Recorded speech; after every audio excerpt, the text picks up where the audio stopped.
Could Washington State and Oregon State end up joining the Big 12 Conference? There are varying views on this topic. I'm going to give you my opinion on it, and we're going to talk about it right after this word from our sponsor.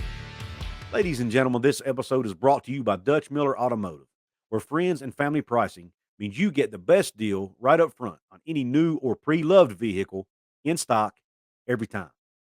With brands like Chevrolet, Chrysler, Dodge, Jeep, Ram, Kia, Hyundai, Ford, GMC, Buick, and Subaru, the Dutch Miller Automotive family is always growing and ready to put you in the car or truck you've been searching for.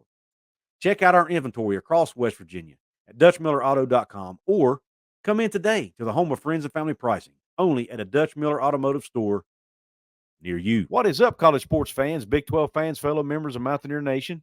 Welcome into another edition of Couz's Corner. Belly yourself up to the bar and let me pour you out this shot of top shelf college football content. On tap today, we are once again talking about conference realignment, this time with a focus on Washington State and Oregon State, the two lone remaining members of the Pac-12. We've heard talk that they could join forces and end up just joining the Mountain West. We've heard they could absorb the Mountain West and keep the Pac brand alive. And there's also one school of thought out there that they could join the Big 12. Now, this has kind of gained steam over the last few days, over the last week and a half maybe. And it really all started with someone that my listeners may know, and his name is Immaculate. Now, Immaculate is a personality who is a contributor over at the Big 12 Mafia show.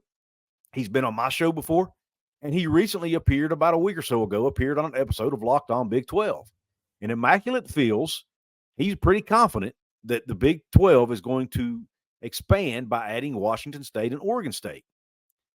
And he gives his reasoning to back that up. Now, that's his opinion. He's not saying it's definitely going to happen. He's just saying it's his opinion. He thinks that's what will happen. On the other side of the argument is the Monty Show. Now, the Monty Show feels completely different. The Monty Show says there is no way, in their opinion, that Washington State and Oregon State will join the Big 12. Now, I'm going to talk about each side of this argument and then tell you which side I agree with. First, let's look at Immaculate's argument that it will happen. We all know that Oregon State and Washington State are the only two remaining Pac-12 teams left in the Pac-12 right now, right? We've also read reports that the NCAA has a rule that states any conference who falls below 8 members gets a 2-year grace period to build back up to a minimum of 8 members in order to remain a viable conference. So that means that the Pac, or Oregon State and Washington State in this case, could get 2 years to build that conference back up. Now, whether they keep autonomous 5 status or what we like to call Power 5 status, that's a whole new conversation. But to at least remain a viable conference, they do get a 2-year grace period to try to get more teams in. Now, another piece of this conversation, and probably the most important piece, is the college football playoff discussion. We all know that the college football playoff will be expanding in the 2024 season. And that's going to dramatically increase the payouts for each conference and thus each team in those conferences, right? Navigate is a firm out there who kind of does research revolving around conference payouts, media revenue, those types of things. And that is the source where Immaculate got his information. Well, according to Navigate and thus Immaculate, he thinks that the Pac-12 will get about a $320 million payoff from college football playoff expansion. Now, and if there are only 2 teams remaining in the Pac-12, which would be Washington State and Oregon State, he says those 2 teams would get that entire lump sum of money of $320 million. Thus, he thinks they can use that as leverage to try to get into another power conference. And the Big 12, in his mind, is the one who makes the most sense. He thinks ESPN has a reason for this to happen, and he thinks the other power conferences may even want it to happen. And those are all details that I won't dive into on this show, but that's the gist of his argument. Now let's look at the Monty argument. Now, Monty, before we get into what his argument actually is, I want to say I do not appreciate how Monty handled this situation. Monty pretty much went after Immaculate and thus also went after the Locked On Big 12 show. He said Locked On Big 12 is not a reliable source of information and that Immaculate is, quote, a conspiracy theorist. Like I said, I've had Immaculate on my show. He's a very nice guy, very insightful, very thoughtful in his answers and what he thinks is going on around conference realignment. He's just a guy who likes to talk football and talk conference realignment. He's done a lot of research around it, and he just likes to read the tea leaves and predict what he thinks is going to happen. He's not stating anything as fact, folks. So for Monty to go after him like that, I thought was very unprofessional of Monty, and I didn't like it. But that being said, let's look at Monty's argument. Monty says that he's got sources around the Big 12 and that's the two institutions that claim that there have been no discussions between the Big 12 and those two schools. He even says that he had one source laugh at him when he even asked about the $320 million going to those two schools. So Monty is adamant that it is not going to happen. While Monty didn't exactly present great evidence for his argument about the $320 million because he presented based on today's current college football playoff model, not the expanded playoff model, I still agree with him on this topic. I do not believe Washington State and Oregon State will join the Big 12, and I'm going to give you 4 reasons why. Number one, the voting block argument. And Monty even talked about this, and I've talked about it in other shows. If you bring in 2 more Pac-12 schools, that gives you 6 new members in the Big 12 that would be former Pac-12 schools. That's a big enough voting block that they could basically vote the way they wanted to and try to steer the conference, the Big 12 conference, in the way they believed and kind of even make it a Pac 2.0, so to speak. And that might cause problems with the existing Legacy 8, or even if you want to call it Legacy 12 members of the Big 12. It could cause a lot of friction within the league because they would take up such a huge portion of, it would be about a third of the voting block of the Big 12. The second reason I don't think it would happen is you look at the Eastern schools in the Big 12, West Virginia, UCF, and Cincinnati. Now, I have no source on this. It's just my opinion. I do not see them agreeing to add more Western schools, especially from the Pacific Northwest. It just adds more travel. And yes, I know they wouldn't have to play those teams every year, but you still have to play them at some point. You have to play them occasionally, and it just adds more travel and more expense to your athletic program and for your student athletes. And I don't see those schools agreeing to do that anymore unless they agree to bring in some Eastern schools to offset it. The third reason is a comment Brett McMurphy made recently on 365 Sports. When asked about this topic, about Washington State and Oregon State potentially going to the Big 12, Brett McMurphy said, and I quote, "I can sum up the Big 12's interest in 2 words, no and a no," end quote. Brett went on to talk about how the Big 12 is not interested in expanding anymore. They got what they wanted in the 4 corner schools, and they would not expand anymore unless something happened with the ACC. If Clemson, Florida State, UNC, and some of these other schools blow up the ACC like it's thought could happen, then maybe the Big 12 goes and picks off a Louisville or a Pitt or another school or a few other schools to bring into the Big 12 to form sort of an Eastern wing to a degree of the conference. That is what the Big 12 is essentially sitting around waiting to happen before they expand anymore. At least that's according to Brett McMurphy and what he's hearing from his sources. And number 4, in a recent article by Dennis Dodd at CBS Sports, it talked about the college football playoff expansion and how the Pac blowing up essentially would impact that. And Dennis interviewed SEC Commissioner Greg Sankey as part of that article. And here's what Greg Sankey had to say when asked about the CFP and the Pac-12 potentially playing for 2 years with only 2 schools. Here was his answer. The CFP, just to be clear, is not the NCAA, end quote. Now, I think Greg Sankey is right here.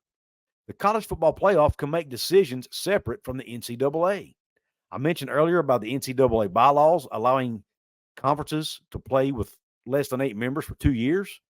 That doesn't mean the college football playoff has to abide by that same rule.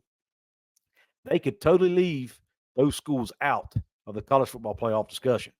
If they go to even if they stay at a 6-and-6 model, 6 automatic bids, 6 at-larges, they do not have to count them as a conference. If they don't want to, they can make their own rules. They're totally separate from the NCAA. At least that's my understanding of how the college football playoff works.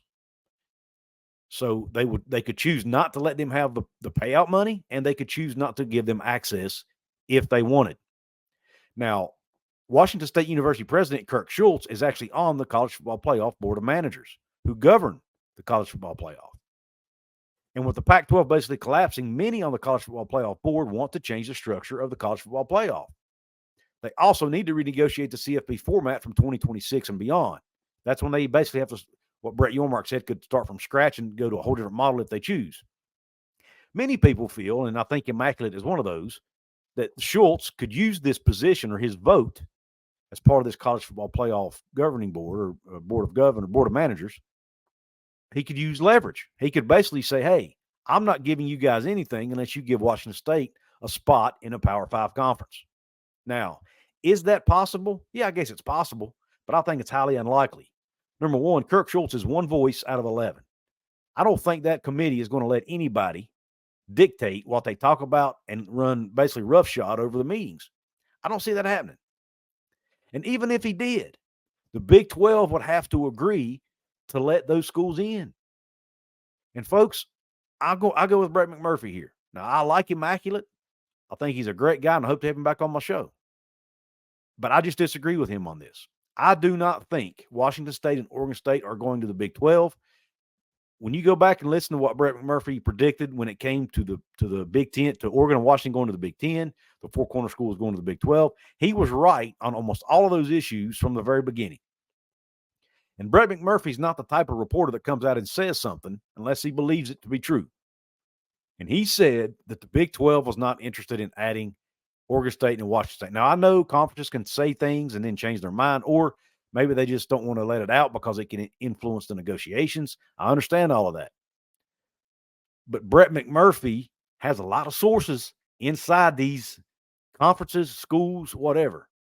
If anybody would know, he would, in my opinion. And I trust Brett McMurphy's reporting on this because, like I said, he's been right on almost every conference realignment issue, at least that I've followed from the beginning. So let me know in the comment section, Couz's Corner family, who do you believe on this? Do you think Washington State and Oregon State will join the Big 12? Or do you agree with the Monty Show and Brett McMurphy and others that they will not?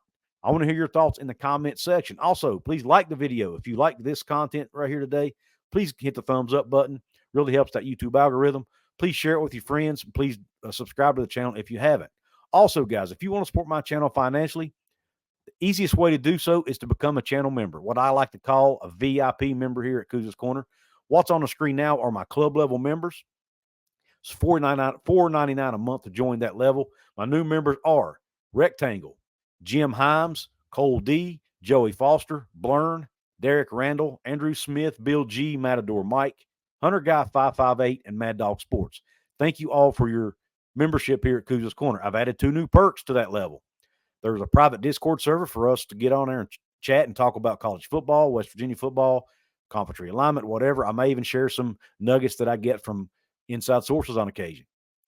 Also, I will also share the occasional special video with limited ads to my club level members. Also, if you can't do the $4.99, you can do $2.99 a month, become a pub level member, which also gives you shout outs and also occasional access to special videos, things like that I may want to share with all of my members. And some new members on that front are the Hall of Fame College Football Podcast. By the way, I would suggest you go check out their channel. They do a lot of good content over there. And Phil and Masters. Thank you both for joining my channel, becoming pub level members here at Couz's Corner. Other ways you can support me financially, check out my merch store, get you a ball cap, a hoodie, a tank top, t-shirt, coffee mug, whatever. Several different designs. Go do that.